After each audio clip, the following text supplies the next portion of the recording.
Sa ating Now Trending, bida ang isang content creator online pagdating sa aktingan. Kung bakit, alamin natin sa Now Trending Scoop ni Floyd Bren sa sentro ng balita.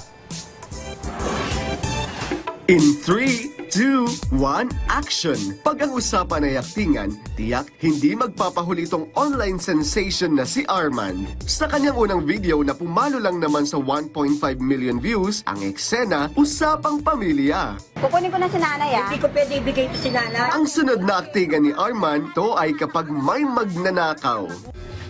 Sir, ano ginagawa niyo? Ha? Ano yan? Ano pinapakailaman niyo? Diyos ko, magnanakaw ka. At eto pa, mas pinalevel up na aktingan dahil sa makahabagdamdamin niyang mga linya. Pinag-aaral kita?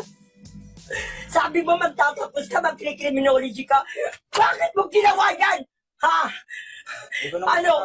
Bakit mo ginawa yan? Di ba sabi mo, ngayon nakabuntis ka, pumunta yung babae dito, umiiyak. O kayo, kaya niyo bang maging artista at makipagsabayan sa aktingan ni Armand? Floyd Bren para sa Pambansang TV sa Bagong Pilipinas.